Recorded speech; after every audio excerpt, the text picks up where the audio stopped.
Hello, and we are live. This is Jennie Walker, and welcome to JennieGirls Closet. Welcome to my channel.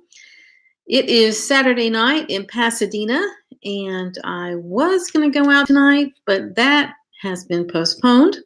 So here I am on a Saturday night, ready to share with you all the information that I can about how to open up a successful consignment shop that also has an eBay store. So I am looking in the wrong place. Oh my. Okay. Behind me, you'll see one of my vintage Moschino pieces. I have quite a substantial collection here in Pasadena, one of the largest in California. And yeah, that's one of the rare ones, the Mondrian print. And yeah, so that's back there for y'all to admire. If anybody has one for sale, let me know and I'll buy it from you. Yeah, so welcome to JennieGirls Closet. This channel, if you haven't been here before, focuses on a couple of things. One, I am full-time. I'm more than full-time. I am 24/7 in the consignment and resale world and the styling world. I own and operate JennieGirls Closet, which is a styling and resale entity. It's also a company through which all of my singing, songwriting, stand-up comedy, performance, all my creative endeavors are through my Jennie Girl Inc. I also co-own a luxury consignment shop in Pasadena called Viden Luxury Consignment with my business partner. And that is a completely different experience and a different set of issues, set of transactions. I mean, it's a completely different ball of wax. So what I found when I was about to open up my consignment shop is there was very little on YouTube about consignment shops and a ton of videos on reselling, which I thought was really interesting. And so I thought perhaps I would do my part to add some content on consignment and talk about the reselling component on eBay and kind of how that works.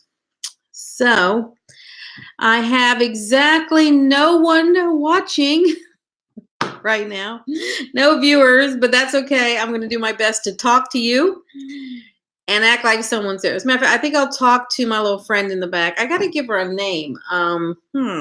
Anybody has a suggestion for what I should name this cute young girl in the back? I'm not going to call her Jennie Girl because that's actually not who she is. So we got to come up with a name for her. We can call her Big Eyes or something like that. So if you have an idea for a name, put it down below and I'll check it out and see if it's something I want to use. So anyway, I wanted to talk to you about opening up a consignment shop with an eBay store, a successful consignment shop. And I'm drawing this from my own experience being a consignor and shopper in a consignment shop since the 70s. I went into my first consignment shop when I was very, very young with my mother and was always fascinated by them. They were so different from, say, a traditional department store. And there was a strange mix of 60s beaded sweaters and conservative business suits. It was a very, very interesting store, and I'd never seen anything like it. So anyway, I've been following the consignment industry as a consignor and as a shopper since the 70s. And in the 80s, when I was working and having my own money for the first time, I was shopping and consigning in consignment shops as far back as the 80s. So I absolutely have been involved for many, many, many decades. And, it's something that I know quite a bit about. So how to start? Well, let me start by saying I had always wanted to have a consignment shop. I felt like when I entered people's shops that there was something more I could contribute, something that I could offer, something that I could say. And I actually, when I was in graduate school, way back in the day, I found an old paper that I did for my business class on opening up a consignment shop, not a consignment shop, but opening up a retail shop, and another business plan on opening up a consignment shop that I had. And I kind of found those in some old papers. So even back, let's say in the 90s, 80s, I guess 80s, late 80s and 90s, I was thinking about this. And then I had some what would be considered a progressive idea at the time. It's certainly nothing unusual now, but I had ideas about having stores that seemed like real retail stores, boutique-like, with beautiful fixtures and hangers that matched, where things were arranged by color. And what I noticed very early when I was observing other people's stores is that they were really felt like thrift shops. They didn't feel like boutiques. And back then I thought, this was something that would be really important to differentiate and kind of give these consignment shops a step up from where they were. And I'm talking about where they were in the 70s and the 80s. So these days, into the 2000s, you have a lot of beautiful, beautiful consignment shops that are boutique-like. But at the time, it just wasn't done. And so I'm glad to see that the industry has sort of raised the bar for itself. So anyway, I ended up opening up a consignment shop with my business partner in 2016. I had moved to Pasadena from New York City. I was not planning on opening up a consignment shop. This was not a thought in my head. I had been reselling and styling, and I was doing that from home while I was doing other consulting work. But this thought at this phase of my life was not in my head. It's a thought I had many, many years ago, and I don't know why I never pursued it. I don't know why. I don't know why I loved it so much and never tried to do it. And I found out later you could buy a consignment shop. I had never heard of buying a business. These were not thoughts in my head, and yet people have been selling their businesses always. So this is something that I know exists now, but I didn't at the time. So perhaps if I'd have been a lot more focused at the time and braver, I would have tried to buy a consignment shop, but I never did. So that's an important point, because when I'm talking about the consignment shop that I have, it is one that we opened from scratch. We didn't buy a consignment shop. It was not a business we were trying to improve. There was no clientele. There was no cash flow. And you just got to be completely naive to jump into something like that with nothing but dreams and adrenaline. That'll be my book, Dreams and Adrenaline. And nothing but dreams and adrenaline at the time. And so, it really didn't occur to me how difficult it would be to create a customer base and cash flow. I had no concept of it. Now, one thing that we did quite by happy accident, and it's the single most important thing that we did to be successful and not collapse in the 3 years that kills most businesses, is since I was online on eBay and already reselling, I told my business partner that I knew that there was a software out there for consignment shops that would integrate with eBay. And I knew that because I don't even know why I did it when I think back on it, but I went to one of the conferences for the consignment industry. And there is an organization called NARTS, that's NARTS, the National Association for Thrift and Retail Shops, something to that effect, NARTS. And I knew they had a conference. They had one in Atlanta, and I went there for it.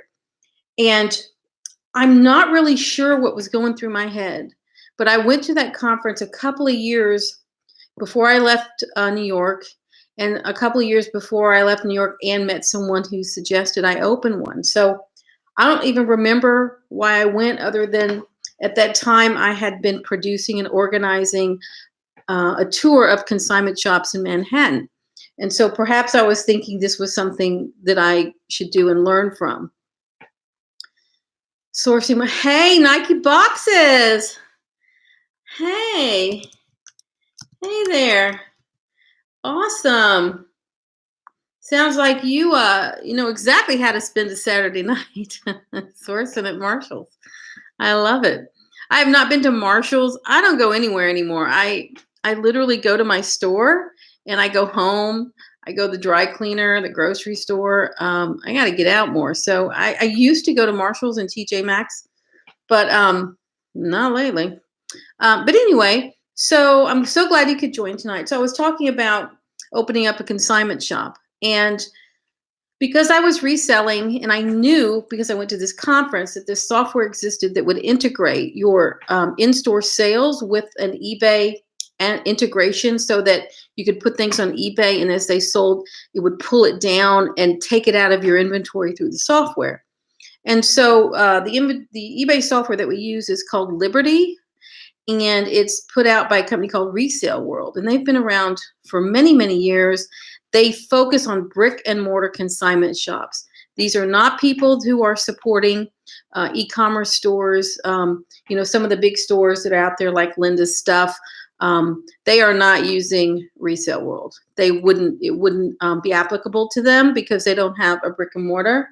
But we did use Resale World. We did use the eBay integration.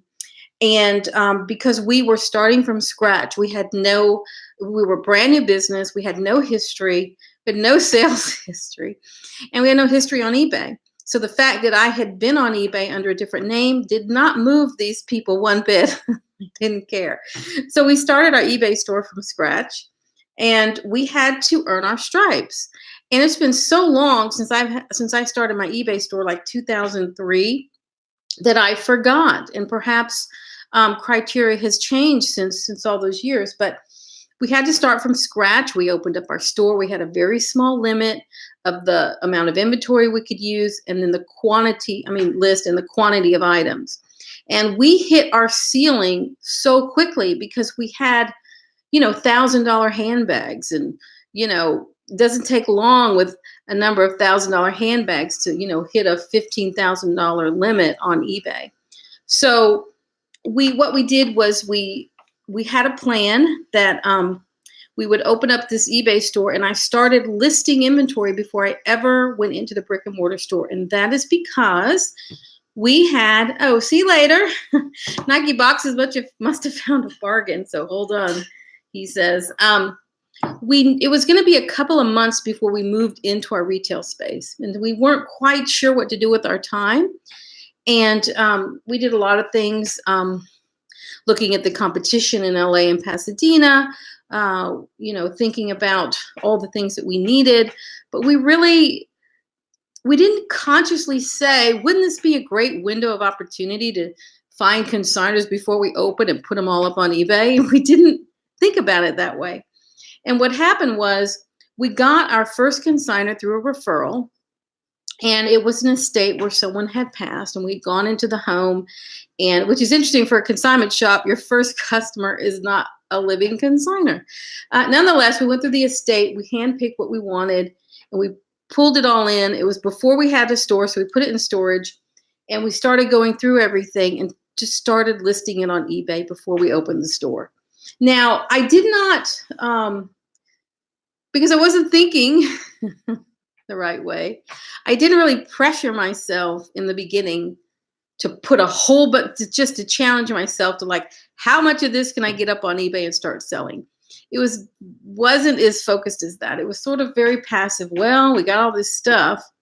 We're doing all these other things to get ready to open our business. And at some point I said, well, I guess I ought to start putting something on eBay. But the issue was, how were we going to photograph it?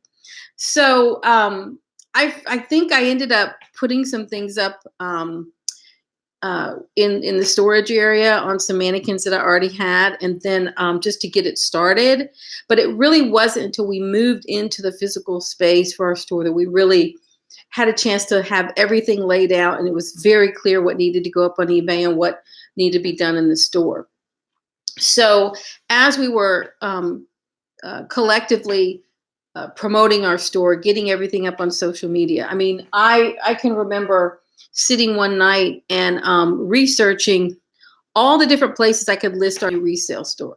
Consignment shop. Something as simple as MapQuest and Google Maps. Like, how do you get in there? Well, you have to submit your information. So while we're in Google Maps now, or MapQuest or Foursquare, wherever else you look, I had to actually do that piece of work and submit our store into their database. So I spent a lot of time getting us up on Yelp, getting us up on Facebook and Twitter, and creating the website. So all these things were going on as we're beginning to launch. And we were in that storefront about 1 month, or a month and a week, before we felt like we were open, like we had to get a credit card processor. And that is one something we'll talk about on another video, is vetting and finding the right credit card processor, merchant processing company, because there are so many out there and there's a lot of them that are not good. We were very lucky because we had talked to so many people to get advice before we chose one. We learned all the things to look for. So that was really, really important information. But anyway, so we're in our store, we're organizing social media, we're creating websites, we're bringing in inventory. And somewhere in this process, we got our first living consignor through a referral. And we went to her home to pick up a couple hundred pieces. And then we had everything we needed to get started. We had a couple hundred pieces from this one, a couple hundred pieces from the other one. And before you know it, the store's looking pretty good. So what happened in those early days was trying to figure out how it actually worked on eBay when we had a sale, and begin the process of selling and using their system, and learning the software system for the consignment shop. So that, and I had to basically I took some training for about a couple of hours remotely. I did not go to their training, 3-day training class, but I took a couple of hours online and to train myself on the software. So I'm learning the software and I'm learning how to use it in order to work with these eBay listings that we're selling. So as I'm beginning to master the software and master how this integration works with eBay, you know, our business is starting to build. So we had our first sale 4 days in, and we were a little worried because it was to a guy, a young man he bought a birthday present for a pair of pants in there, because for some reason we had a little small smidgen of men's stuff in there. And I was a little worried. I was opening up a women's consignment shop and my first sale was to a guy, but it's okay. It turned out okay. So anyway, so at this point we are starting our business. We're selling in the store. We're trying to learn how to do all this because, again, we're first-time business owners. And even though I had a ton of knowledge from all my years studying the industry, and I knew what to do, but then it was just doing it, right? And doing it under the pressure of, when are you going to have sales? And so what we realized is that we were having eBay sales right away. And as we had more and more eBay sales, we thought, well, should we have a second store on eBay? You know, what should we do? And there were times when we couldn't get our limit raised high enough to put in more inventory. And so as the eBay store grew and proved itself, and we proved ourselves as a seller, we had a 100% rating. We had proved that we shipped on time. We had proved that we were solid sellers. So as we're proving all this to eBay and to PayPal, eventually I would have to call and ask for our limits to be raised so we could list more and more items. We did not have 100% of our inventory on eBay because we were not allowed to. And because we weren't allowed to, I didn't have the kind of pressure that I would have needed to do that early on. Eventually, when we kept getting our limits raised, we got it raised to like over $1 million, I think, in inventory we could list. And at that point, we're like, we did it. You know, we've worked it through. We can list up to $1 million of inventory. We had a sigh of relief, but then we're like, oh my gosh, how are we going to get all this up on inventory, up on eBay? Because at this point, maybe there's, I don't know, 800 to 1,000 pieces in the store. And so what we had to do was organize a way internally so that we basically said every bit of new merchandise that comes into the store is not going on the sales floor until it's photographed and put up on eBay. And once it's photographed and I push it up on eBay, I'll put it on the sales floor. So that is something that we did, is that we started from the front, the newest inventory. As that was put on eBay, we'd go back to the oldest inventory and kind of start working our way forward until the two halves kind of met in the middle. And at one point, we had 100% of our inventory up on eBay. And we went out and had a drink that night and had a little margarita at Amigos and celebrated, because it was such a big feat to do that. But it was so important to our business. And we were watching our stats and looking at our statistics that the software tells us. And because we didn't know off the top of our heads or anything, but it would show us what percentage of our revenue was coming from eBay. And it started being, like a fifth of our business, and it was a fourth of our business, and it was a third of our business, and then it was a half of our business. And we've maintained eBay sales as 50% of our business, plus or minus 10%, every month after. And it's just without this, without the eBay integration and without having an eBay presence, we would have failed.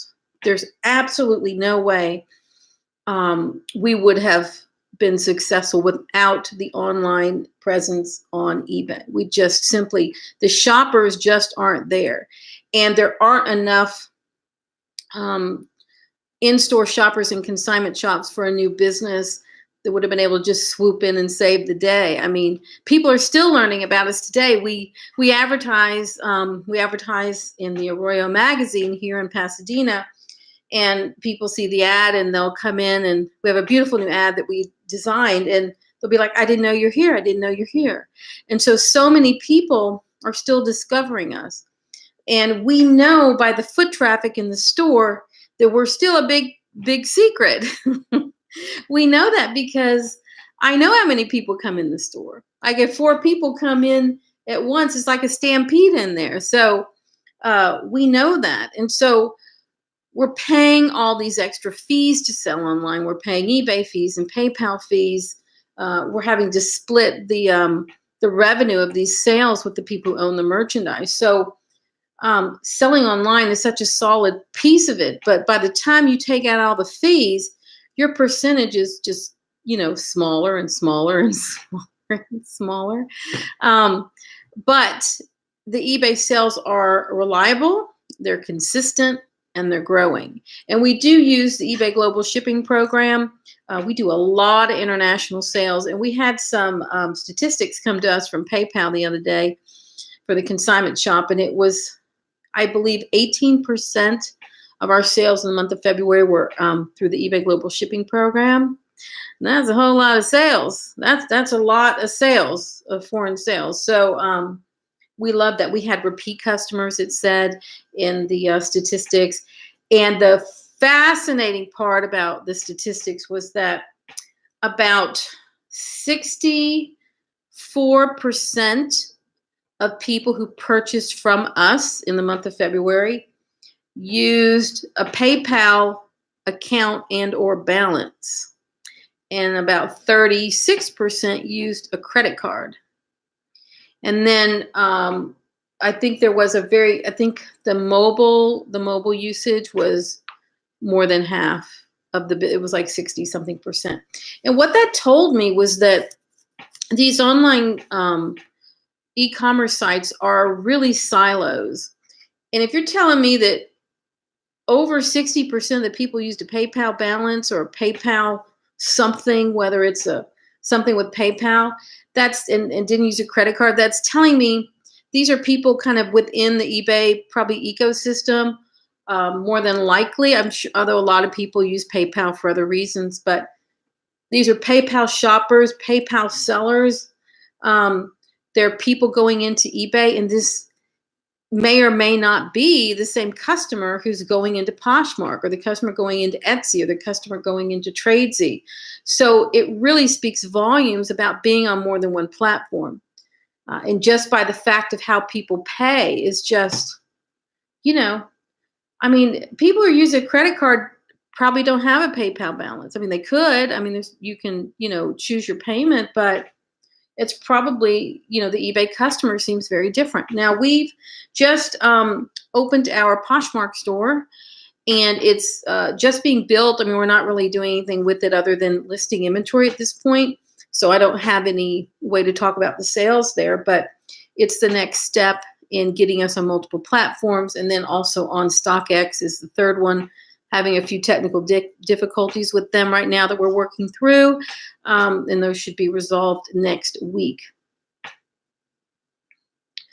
Being on eBay is really interesting for a consignment shop, because my guess from what I know and people I've talked to is that Of all the consignment shops in Pasadena, and I'll just say 4 in the area. There's 3 immediately in Pasadena and 1 kind of in a neighboring area. We are the only people on eBay and have an online presence. None of the other stores are online. I think one has maybe a few things, like 1 or 2 or 3 pieces up on eBay, but we're the only person with 100% of our eBay online. I mean, inventory on eBay online. In Santa Monica, where I've gone shopping, I can't find anybody online on eBay in the consignment shops I've been to and thrift shops, and I've been to, I guess, 5 or 6 of the big ones or the popular ones. In LA, you get a few more that are online, but having 100% of their inventory online, there's only 1 or 2. Most of the ones that have them online are really high end. They're not even really consignment shops. They're really what I would call specialty archival boutiques who deal in very, very high end vintage and rental of things for photo shoots and for celebrity red carpets and things like that. So they really can't do their job without being online. But traditional consignment shops, this is an area that has gone overlooked. And as a member of NARTS, the trade association for the consignment industry, I've had opportunity to talk to a lot of business owners. And when these business owners really open up to you and they're honest, many of them are struggling. Many of them really don't know how to become profitable, because in consignment, you're always paying back the consigners, whether that's 40% or 50%, it doesn't matter. You always have to give a portion of your profits back. And if you're giving 50%, oh, hey, Flippin' Hustler. Hey, well, I'm glad you did, because I'm sitting here thinking nobody's watching, but there you are. Good to see you. Hello, Rebecca. Thank you for being here. That's wonderful. So, well, while y'all say hello, I'm going to have a little sip of tea.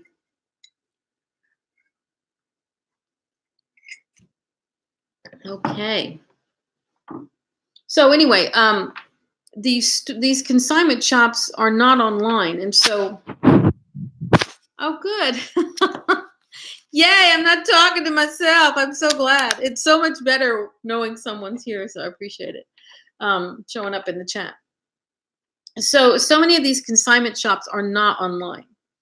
And so here you are with this wonderful stream of inventory, and you are limiting your customer to the one who's going to walk in your physical store in Santa Monica or in LA or in Pasadena. Perhaps you're putting a few things up on social media on Instagram, but you don't have a full-fledged 100% of your inventory online anywhere. It doesn't have to be eBay. It could be Shopify. It could be anywhere. Could be Etsy, but so many people are not doing that. And as a result, they've limited their ability to sell their merchandise at full price to whoever walks in the door. And I know from the kinds of things that I have purchased at some amazing and beautiful consignment shops from the sale rack that I purchased for resale. And I'm like, really? This is on the $20, $30, $40 rack? I mean, this thing's amazing. And so I'll buy it, flip it for hundreds of dollars, and scratch my head at the fact that, that one, they don't know it's worth more to a certain buyer, and two, the fact that it's there in the first place. And even our store, let me tell you, even our store with a physical store and being online on eBay, we get the most amazing things sitting on our clearance rack, because still everybody who'd be interested in that piece is not on eBay and is not walking in our physical store, which is why it's so important to not only be on eBay, but on multiple platforms to give your item, the most chance to sell. And I think, I don't know anyone who has been able to sell all their merchandise without having to give a lot of it away. And I think the question becomes, how do I sell more at full price? How do I sell more in general? And how do I come up with a business model that if I am constantly paying 50% on average of my profits back to all the people who own the merchandise, then I've got to do an analysis of how much I need to make per day in order to not only meet my overhead, but to have money left over to pay myself, which is why reselling is so attractive in terms of the margins. Now, what we started doing in our store is we offer, on occasion, we will buy things outright from people. And what I say that is because people kept coming to us, and when people need cash, they just go into their closet and they pull out gold coins and they pull out handbags. And, we were just in the beginning when people would come in and plop a $3,000 handbag on the table and go, "Can you give me $1,000?" We weren't moved by that at all because we're a new business. We're supposed to be consigning. Why would we buy stuff? But what I've learned is over time is that the really good bags, the good stuff, doesn't come in every day for a lot of people. It's a lot of fits and starts in that. And if I'd have known that from the beginning, I would have absolutely have paid $1,000 for a Louis Vuitton bag. I know I can sell for $2,500. I would absolutely have paid, like someone came in with all kinds of Gucci bags and Chanel clothes, but they only wanted cash and they wanted cash on the spot. And I'm like, I lowballed them with something stupid because we were so new. I didn't know, I had no frame of reference of even how to go about creating an offer like I do now. And they're like, "No, it's not enough." And they left. And I'm like, in hindsight, going, gosh, I should have offered them. Not only should I have offered them more, I should have asked them how much they wanted. Something as simple as asking the person how much they want or how much they're seeking did not occur to me in the early days. So it's really a great testament to the reselling model. The fact that you can have much broader margins, and when you sell something, it's yours. It's your money, and there's a lot of comfort in that, in doing that. But there's also, with consignment, if it doesn't sell, you just give it back. Give it back to them. So the flip side is you're not saddled with inventory that you've bought that didn't sell, and so the idea with consignment is you take in all these luxury brands, you bring it in for 4 or 5 months, you give it a go, you put it up online. If it doesn't sell, you give it back to them. Or in some cases, they want you to donate it. And it sounds real good until you do the math. And when you do the math and you look at your cash flow and you're like, okay, I'm giving this 50% of this Chanel bag back to the person. And then, then I'm paying the eBay fee and the PayPal fee. And by the time I get all that, I have this much left and, all your overhead and things like that. So there's good and bad in consignment. And I think the ultimate model is to be both. I think that the way to grow a consignment business is not only to put inventory up online on eBay and as many platforms as you can manage. You've got to also do your best to own some of the merchandise that comes in, and do your best to buy merchandise where people have come in and they actually want money on the spot and do it, because 99% of the time, the money that they want when they're selling is low enough to where you should be able to, you can double your money or more. And in the case of luxury goods, buying up front is simply, for a real Chanel handbag, if I know I can sell it for $3,000 and they want $1,500, there's no reason not to go ahead and pay them because I know it's going to sell. And there's no risk involved in something like that. The risk is really for things that aren't easy sells, like clothing, dresses and pants and skirts and shoes. I mean, that's where the risk is, unless you got about 3 brands that everybody cares about: Chanel, Louis Vuitton, Hermes, and then now the up and comers are like Gucci and people who are archivists who love anything vintage by like Yves Saint Laurent or whoever. So that's why you're finding these companies like Rebag, and the only thing they do is buy outright for cash and resell handbags. That's their model. And it's obviously a profitable one because they're opening up physical stores now, and they'll make you an offer. Just send in some photos and they'll make you an offer on the spot and pay you when they get the bag and verify that it's real. And that's pretty incredible. If we only stocked what we sold, I would be turning away so many things in that consignment shop. And a lot of things are what I'd call a happy accident when they sell. And the things that sell for us sell the same for everyone. So there's no mystery. It's the Chanel handbags, it's the Louis Vuitton handbags, it's the Hermes, it's the Chanel clothing, it's the Chanel accessories and silk scarves, and it's the shoes, and it's Cartier as well sells well. And so if I didn't take in anything else, and I turned away every brand but about 4 brands, if I could source enough of it, it'd be fine. There is an all Chanel store in California. I don't know where it is. If you Google it, Chanel only consignment shop. There's one in California. And if you can source it, I think that is a beautiful, beautiful model. I mean, I actually want to go there and check it out. And I'll probably be tortured by the fact that they have all this Chanel in there. But that's what sells. It sells and it sells and it sells. When Karl Lagerfeld died, we sold Chanel for about 2 weeks and pretty much stripped our supply in our store.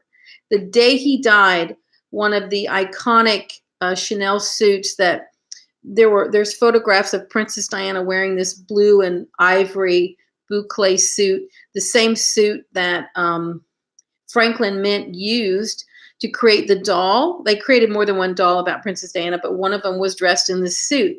And the day Karl Lagerfeld died, and we owned this suit, and the reason we owned it is that we had sold it and it got returned, but after we'd paid the consignor, so we couldn't get our money back. And so we just upped the price a few $100s and relisted it. And it sold full price, no questions asked, maybe 3 hours after it was announced he had died. And then after it sold, people were emailing us, do you still have that suit? Do you have that suit? So yeah, it's all Chanel all the time. And if I was a reseller and I had to pick one thing to focus on and that was it, I would pick Chanel anything. Chanel shoes, Chanel clothes, Chanel scarves, Chanel everything. And when you work with that brand enough, you'll understand that it's worth it to pay somebody $100 for a Chanel scarf because you're going to sell it for $250 or $300. You won't be afraid to pay somebody $100 for a pair of Chanel earrings because you know they're going to sell for maybe $400 or $500. You will not be afraid to give somebody $1,000 or more for an old Chanel handbag because you know you're going to double or triple your money. The clothes, there's certain clothes that sell better. For example, anyone with the humongous double C's, that's the Chanel, double C logo. If it's loud and ever present on the item, it will sell. If it's got the word Chanel very bold and loud on the item, it's going to sell. If it's the boucle jacket that's cropped, the original one that Coco Chanel designed, that's very boxy shaped, it's going to sell. It doesn't matter how old it is. There are some pieces that just aren't interesting that are out there that are by Chanel, just like basic pants and things like that. And they don't move like the other stuff, obviously, but anything tweed, anything, this like the boucle suit with the boxy jacket and the narrow skirt. Let me look at the chat because I need a minute here. Let's see. Minnesota, love for you. Rebecca, yep. I'm on eBay, Posh, and Mercari, also Amazon. Good for you. You are rocking it. So, Rebecca, can you type out, how that's going? Mercari just looks, I don't know. I don't like the platform. I've never tried Amazon.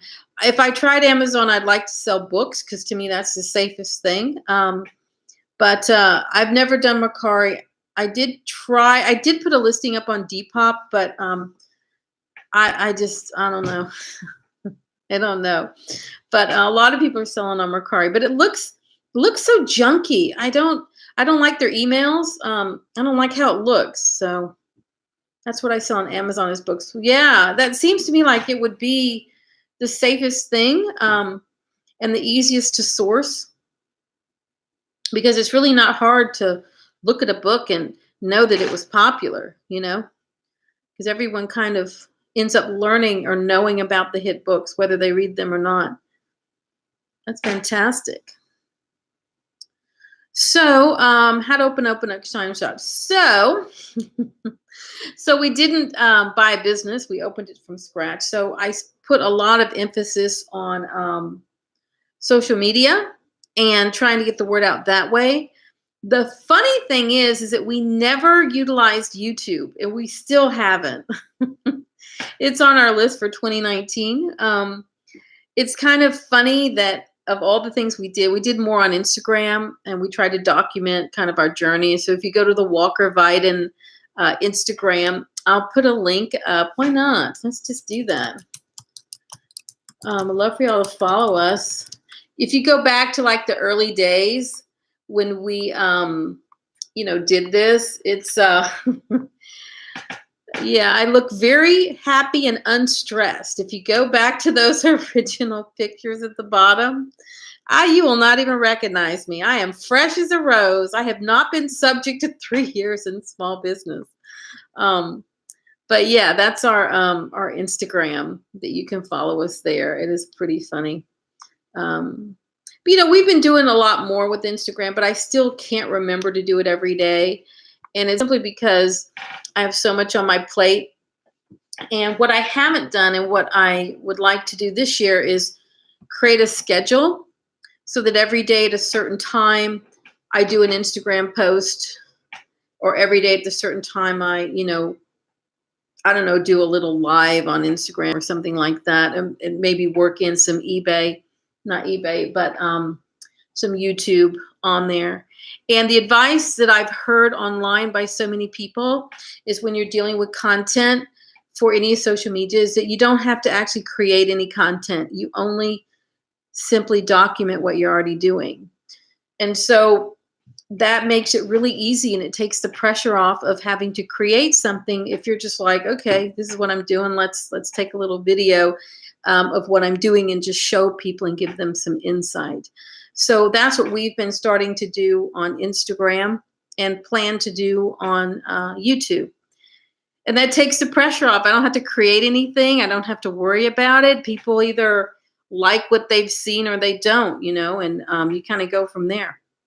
But yeah, that's our Instagram on Walker Viden. And then what I'll also do is I will give you my JennieGirls Closet Instagram, if you want to follow that. And this is where I put a lot of my information on styling and all the vintage Moschino that I am working with. Goes on that site there. Let's see what else is over here. That shows you some of the pieces that I have. There's a picture of me and Jeremy Scott. I met him at the Rose Bowl flea market. I set up a booth with the intern, an intern that I was working with at the time, and we didn't know what to expect at the Rose Bowl flea market, but it was pretty much a wash in terms of making any money, but it was great for networking. I mean, how often do you get to meet Jeremy Scott? Hey, Jeremy, nice to meet you. Good luck with your Moschino. I love following you. And remember, as a matter of fact, I was approached because of Instagram and hashtagging vintage Moschino. I was approached by a stylist to provide a vintage Moschino outfit for Justine Skye, who's an R&B singer. And she was in the front row along with Kris Jenner of an LA show last year for Moschino. And she wore the Moschino outfit that they got from me. And if I can find that thing, I'll show it to you because it was amazing. Let me see if I can find it. Skye Moschino.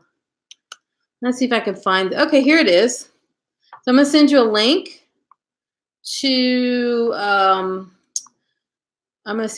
to this, and I was very, very proud to have worked with this project. Let me put it right here. Let's see. There you go. So that's just a picture of Justine in the Moschino outfit that I provided. last year. So that was a really cool project. And that entire outfit came from me. And here she is with Kris Jenner. This is a fun one. And I'll share this one with you. Now, this is Kris Jenner after her latest set of surgery. She does not look like herself. I mean, she's a beautiful woman, but like her looks have completely altered, which is just fascinating. But yeah, she's sitting there with Kris Jenner and this guy named Corey Gamble in my outfit. It says the Moschino Spring Summer 2019 Menswear and Women's Resort Collection at the Los Angeles Equestrian Center on June 8th, 2018 in Burbank, California. So that outfit that she's in came from me working with her stylist. So that was really, really exciting to be a part of that. So that's a little insight into that. Now that I've yet to put that on my Instagram, and I don't know why. I haven't done it yet, but I haven't, but I will. I better hurry up because time's a ticking. So very cool, says Rebecca. Well, thank you. Thank you. Yeah, I appreciate that. So yeah, jackets like the one behind me. This is the kind of super rare. I mean, this is super rare. It's like this jacket is around $1,500 if you find it at all, like on places like First Dibs. If you go on First Dibs right now, there's the matching dress for about $1,200, I think, $1,200 up there. It's a super rare, but this is the kind of thing, this loud and proud kind of jacket that stylists like to wear. I mean, put on the people that they're styling. They want them to wear something that's going to stand out. So that's why stylists love runway pieces. And that's why runway pieces become archival, because the demand just really continues for a long time. She's off. Oh, he's off to bed. Flippin' Hustler, thank you so much. I was thinking about your logo after the show last night. And you know how people flip their hair, like flip it? That's why Flippin' Hustler, if you do a logo with your hair, is so perfect, because people flip their hair. At least girls do. So yeah, I hope that you work on that. Good night, Todd. And I appreciate your assistance last night in getting the word out and getting some people onto the live show. That was just fantastic. I really appreciate it. And hopefully you learned something. If not, it's just fun talking. You're welcome. You'd be amazed at what I think about. Think about all kinds of things, especially has to do with logo and branding. I'm always thinking about it. So good night. Hold on. Good night. Flippin' Hustler. Keep it real like you do. There you go. Thank you so much. So Nike boxes, he got on the chat and he was sitting in a Marshall's.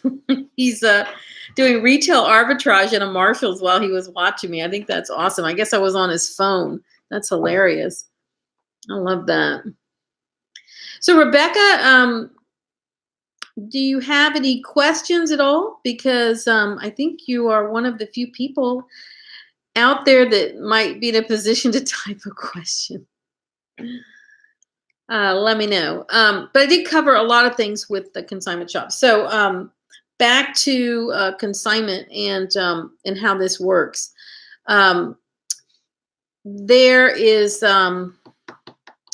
again, a double-edged sword, taking in consignment in terms of your profitability, and always having to pay the consigners, and your cash flow is so important. One of the things that we did in the consignment shop is we changed our cash flow schedule. And when I first opened, in the first month or like 2 months, we paid consigners on the first. We also paid rent on the first. We paid utilities on the first. Everybody got paid on the first, and we were like freaking out. And then I had this epiphany that so many stores don't pay you on the first, they pay you on the 15th. So it turns out they pay you 45 days later instead of 30 days or 15 days later, right, to get it on the 15th.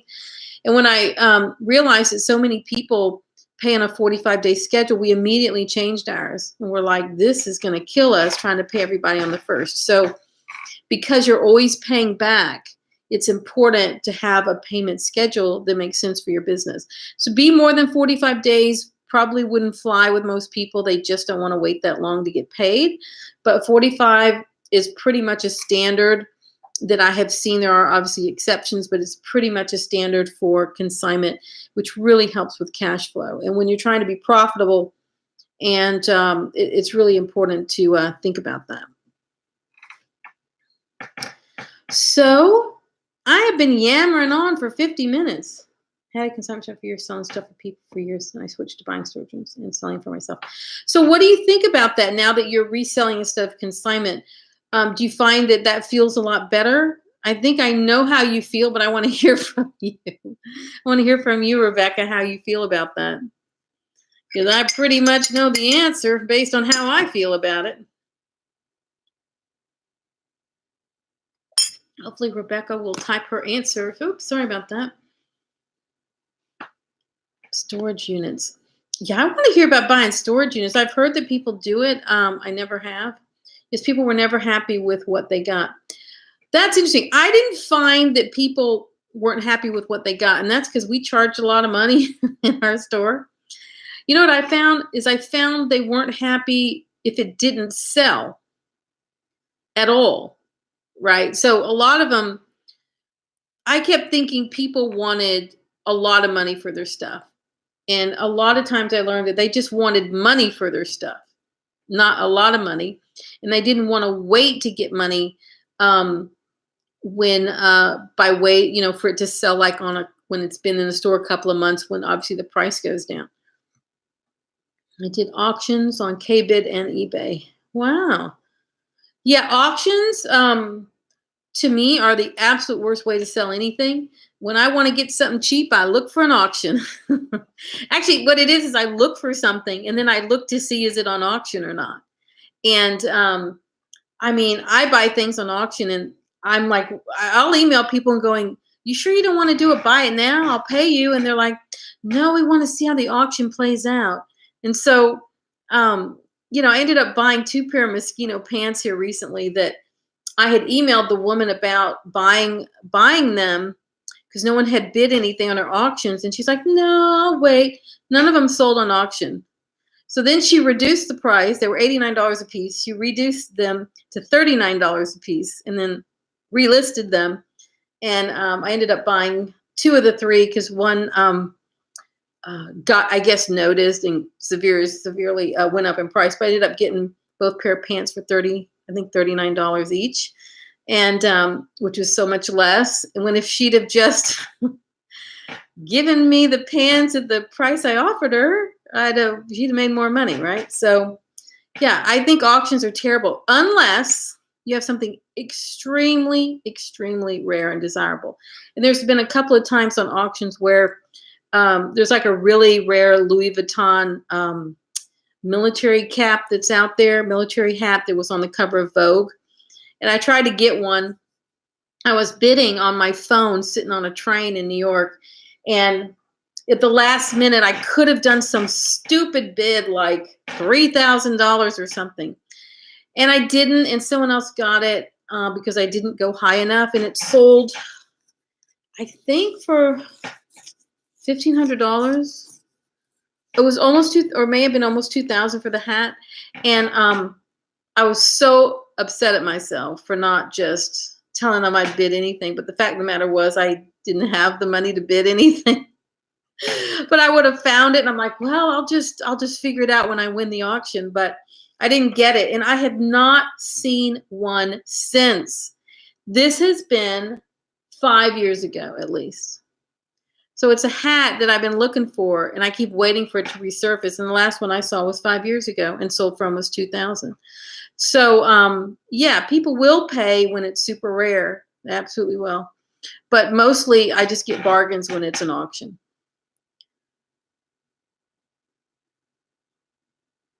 Storage units, that would just be fascinating, Rebecca. I mean, I just, also kind of creepy because it's like they weren't purposely selling it like an estate sale or yard sale. It sort of like accidentally came up for grabs. So what's like the weirdest thing you have found, and what's like the most interesting thing you have found? I would love to know that because, I'd pay $50 for a storage unit.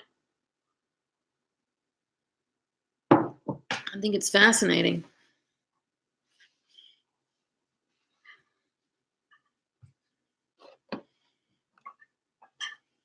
Let's see if Rebecca will reply.